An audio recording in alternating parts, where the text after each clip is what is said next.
देखने वाले हैं हम डाइपोल मोमेंट के बारे में। और डाइपोल मोमेंट हमारा टॉपिक है केमिकल बॉन्डिंग का। अब डाइपोल मोमेंट का क्या यूज़ है वो देख रहे हैं। ठीक है, तो अगर हमें कोवेलेंट कंपाउंड के अंदर आयनिक करेक्टर निकालना हो then we can talk about the dipole moment.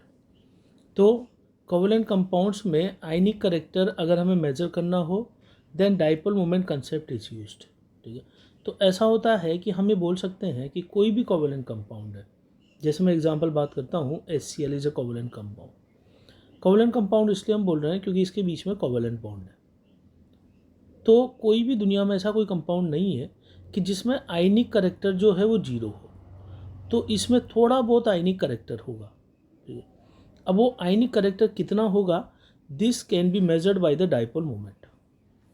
अब डाइपोल मोमेंट का जो कारण है वो समझते हैं कि डाइपोल मोमेंट किस वजह से है।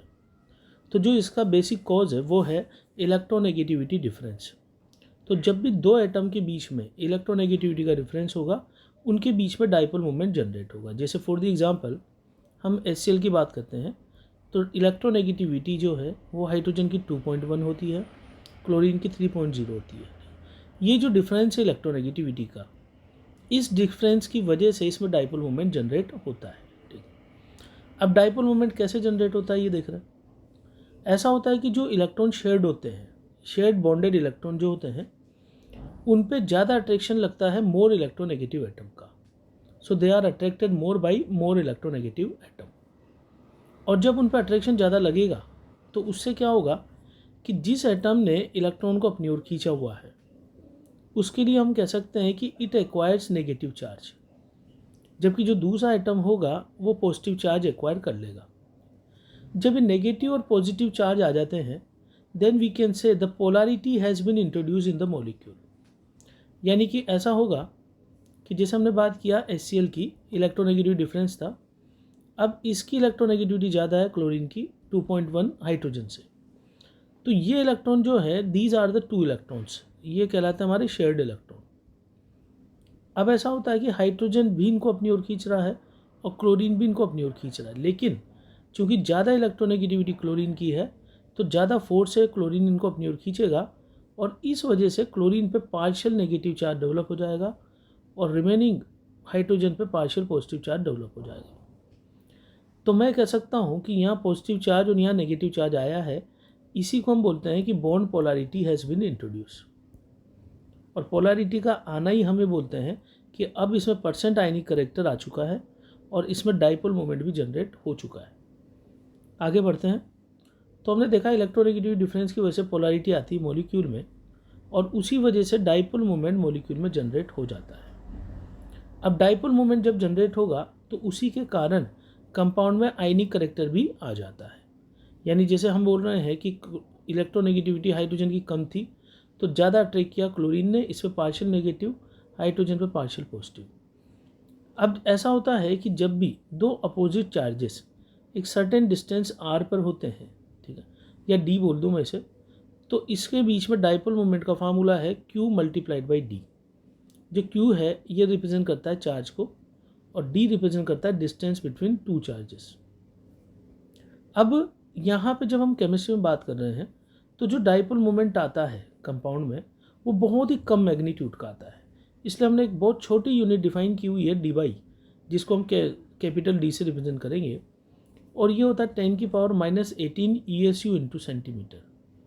10 की पावर -18 ESU इंटू सेंटीमीटर। अब देखिए डायटोमिक मॉलिक्यूल में डाइपोल मोमेंट कैसे देखेंगे, ठीक है, तो उसका बहुत सिंपल तरीका यही है कि जहाँ डिफरेंस इलेक्ट्रोनेगेटिविटी का ज़्यादा होगा वहीं पर म्यू भी ज़्यादा होगा क्योंकि क्यू ज़्यादा होगा, ठीक है, और जहाँ म्यू ज़्यादा होगा वहीं परसेंट आयनिक करेक्टर भी ज़्यादा हो जाएगा। डेल्टा EN का मतलब होता है डिफरेंस इन इलेक्ट्रोनेगेटिविटी।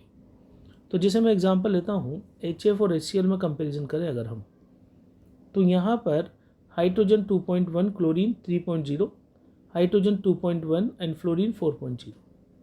अगर मैं इस HF मॉलिक्यूल के बारे में बात करूँ तो यहाँ डिफरेंस इलेक्ट्रोनेगेटिविटी का ज़्यादा है, इस वजह से जो चार्ज डेवलप होगा वो ज़्यादा होगा, यानी पोलैरिटी ज़्यादा डेवलप होगी इसमें। अब जब चार्ज ज़्यादा होगा तो इसका म्यू भी ज़्यादा होगा और म्यू ज़्यादा होने की वजह से percent ionic character in HF is more. तो यहाँ तो हम सीधा किससे देख रहे हैं, इलेक्ट्रोनेगेटिविटी के डिफरेंस से, चार्ज ज़्यादा। नेक्स्ट हम देख रहे हैं कि पॉली एटॉमिक मॉलिक्यूल में कैसे देखते हैं। तो पॉली एटॉमिक मॉलिक्यूल में हम बात करते हैं नेट डाइपोल मोमेंट की। और नेट डाइपोल मोमेंट क्या होता है कि ये होता है vector addition of all dipole moments. यानी जैसे हम फोर्सेस को जोड़ते हैं, सपोज कीजिए मैं किसी पॉइंट पर दो फोर्सेस इक्वल मैग्नीट्यूड के लगा दूँ, तो नेट फोर्सेस जो है वो हो जाएंगे ज़ीरो। ठीक है, तो जैसे हम फोर्सेस कंसिडर करते हैं, और अगर मान लो दो फोर्स में ऐसे लगाऊं, ठीक है, तो रिजल्टेंट किधर लगने वाला है, इस डायरेक्शन में।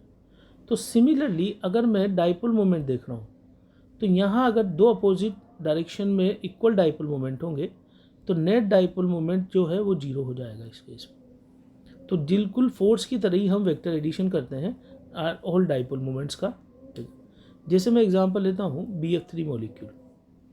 BF3 मॉलिक्यूल का स्ट्रक्चर हमें पता है कि यहाँ पर 3 फ्लोरीन जुड़े होते हैं इस तरीके से। फ्लोरीन की इलेक्ट्रोनेगेटिविटी बोरॉन से ज़्यादा है, तो ये इलेक्ट्रॉन को अपनी ओर खींचेगा, तो डाइपोल मोमेंट इधर म्यू, इधर म्यू, ये म्यू। यहाँ पे 120 डिग्री है, सब तरफ 120 डिग्री। अब हम ये कह सकते हैं कि ये 3 डाइपोल मोमेंट अपोजिट डायरेक्शन में सिमेट्रिकली लगेंगे, तो नेट डाइपोल मोमेंट इसका जीरो हो जाएगा। तो BF3 मॉलिक्यूल के बारे में बोलेंगे it is non polar molecule. तो हम ये कह सकते हैं कि जो भी मॉलिक्यूल सिमेट्रिकल होंगे वो नॉन पोलर हो सकते हैं। यानी कि म्यू के आधार पे हम दो केसेस ले रहे हैं कि जहाँ जीरो आ जाएगा नेट और जहाँ जीरो नहीं आएगा। यदि म्यू नेट जीरो आ गया तो हम बोल देंगे मॉलिक्यूल को नॉन पोलर और ये सिमेट्रिकल होगा। जहाँ पे नॉट इक्वल टू जीरो होगा वो मॉलिक्यूल पोलर कहलाएगा और it will be non symmetrical. जैसे मैं एग्जांपल के बारे में बात करता हूँ, BeCl2 का स्ट्रक्चर हमें पता है, दोनों यहाँ पे 180 डिग्री पर क्लोरीन लगे हुए हैं, तो म्यू जो इधर होगा वही म्यू बराबर इधर होगा, तो नेट जो है वो इस केस में क्या हो जाएगा, जीरो। तो BeCl2 जो मॉलिक्यूल है वो आपका क्या कहलाएगा, नॉन पोलर। वहीं पर अगर हम वाटर मॉलिक्यूल के बारे में बात करें तो ऑक्सीजन की और इलेक्ट्रोनेगेटिविटी ज़्यादा है, तो म्यू हमने इधर दिखा दिए, पर ये एंगल 104 डिग्री है और ये इस तरीके से लग रहा है, तो नेट डाइपोल मोमेंट इसका इस डायरेक्शन में लगने वाला है।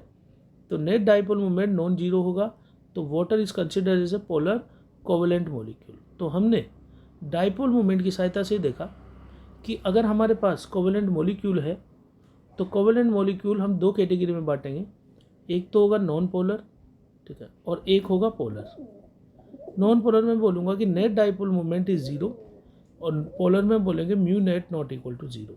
ठीक है, तो इस तरीके से हम ये कह सकते हैं जहाँ पे पोलैरिटी होगी वहाँ पे हम कहेंगे कि थोड़ा बहुत आयनिक करेक्टर उसमें इंट्रोड्यूस हो जाएगा, लेकिन बहुत ज़्यादा नहीं होगा क्योंकि कंपाउंड इज स्टिल कोवेलेंट। ठीक, तो थोड़ा सा आयनिक करेक्टर हम बोलेंगे कि इसमें इंट्रोड्यूस हो चुका है। ठीक है, जैसे मैं एग्जांपल के बारे में बात करूँ कि HCl में लगभग जो है हम ये कह सकते हैं कि लगभग 15 से 25% के बीच में आयनिक करेक्टर होता है, तो रिमेनिंग कोवेलेंट करेक्टर होगा। तो HCl क्या कहलाएगा, HCl will be called as polar covalent molecule. तो हमने डाइपोल मोमेंट की सहायता से कोवेलेंट कंपाउंड में पोलैरिटी देखी है, डाइपोल मोमेंट देखा है और उसकी वजह से परसेंट आयनिक करेक्टर इंट्रोड्यूस हो जाता है।